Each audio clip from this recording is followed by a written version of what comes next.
What we're going to talk about now is a simple water system. We went over a more complex water system earlier, as you remember, with using like a 20 or a 30-gallon water tank over the wheel well or somewhere else in your van. This right here is our simplest water system. And this is very DIY friendly. This is why we like this one. This is where we're going to showcase this guy. So if you don't have a ton of plumbing skills, this is the way to go. So keep in mind, and I think everyone kind of freaks out about electrical because it's like black magic, but water can do so much damage to your van. And if you have lines running through your van, just remember, you got to winterize it if you live in a cold place. Like, where are these things going to leak? If something leaks, can you take your stuff apart and get to the connection points? So really keep that in mind. And to help make a little bit more sense of this, we run water lines up and over through the walls, in the roof, and down, but there are no connection points that are hidden within the walls. Anything that has a connection is easily accessible, so keep that in mind. I try not to splice anything within our walls, so again, make something that's easy to drain, easy to repair, and if something leaks, it's easy to access. So without further ado, this is our simple water system right here, and get these doors out of the way. So this is our most simple water system, and it is just 2 5-gallon jugs. You have 5 gallons of fresh right here, and then you have 5 gallons of gray water right here. What's really nice about this little system is you can take this into a grocery store, you can get it filled. It's more manageable, but you don't have as much water, and it goes pretty quickly if you're not careful with it. If you have a bigger water tank, you're gonna have to find a hose, or you're gonna have to find a bunch of these jugs to fill like a 20-gallon up. So there's trade-offs here and there. So, but this again is the easiest way to go about it. We'll give you guys a parts list of how we build these things. What's really cool about this, these just unscrew, just like a garden hose, and then you pull this guy right out. And then this is your gray water tank. Put your cap right over that so you don't spill anything. And then depending on whatever soaps you're using, I recommend using biodegradable stuff. Don't put anything poisonous in your sink.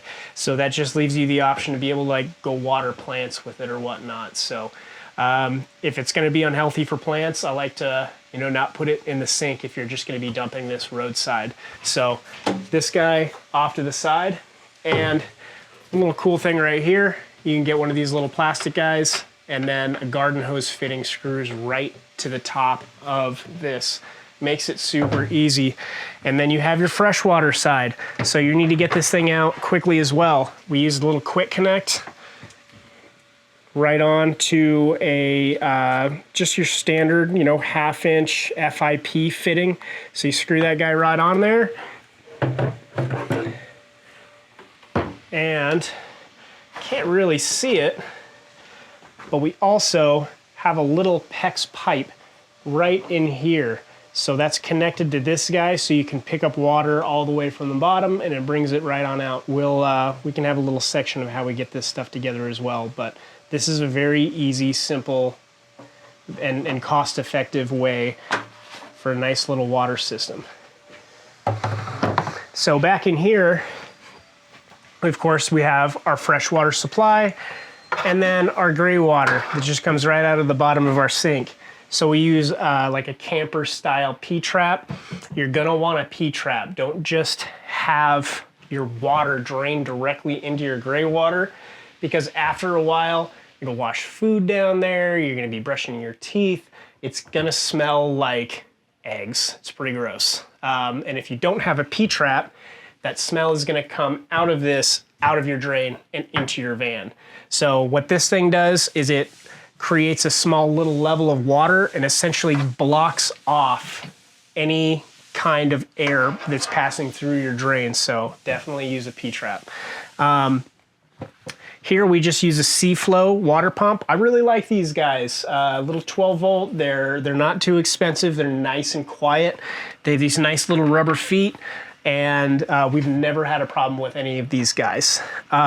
Here we have a 3/8 T, like a compression style T, but you can unscrew these guys and you can send your water fittings from your faucet and connect them directly up to that, and then use a 1/2 inch to 3/8 FIP that fit right into those. So, and again, P-clamps, make it nice and neat, make it nice and tidy. It goes a long way, and everything will just stay together much longer if you keep everything, you know, clean and tidy. But this is the 5 and 5 system. It's super simple, super easy, and we'll include a parts list.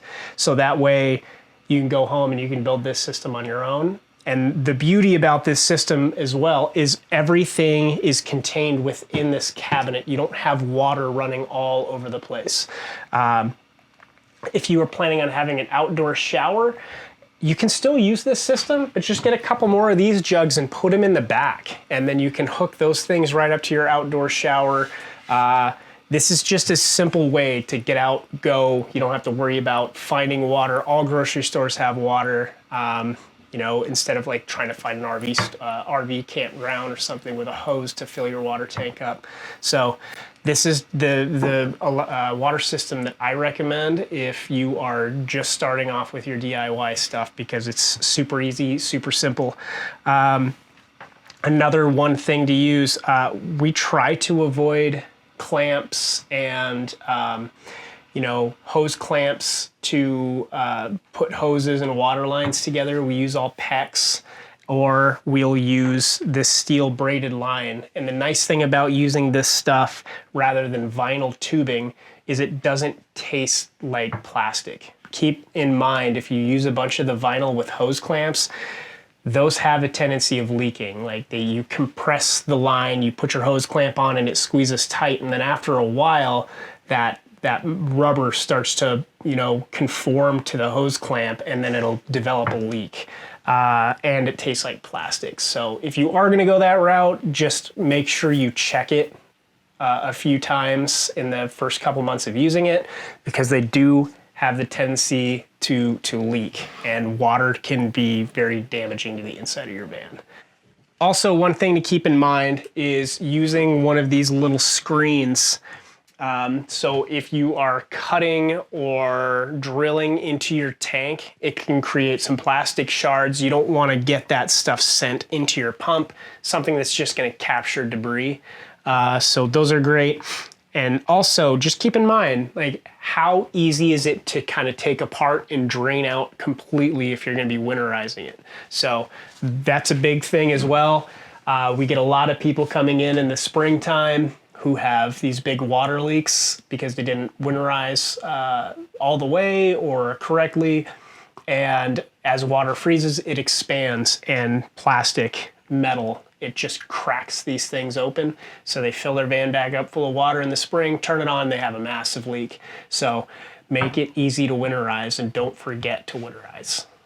And my favorite part about this little system is how easy it is to set up. Quick connect, snap that guy right in, and then, you know, once your gray water is emptied out, screw that guy, pop that off, toss it to the side, drop it back in, and this guy just screws right onto the top. So again, like, it can be a pain finding water and dealing with water. So whatever way you can do to make your life a little bit easier, I highly recommend doing that. We just cut these little slots so these things just hang out right in here, and it works really, really well.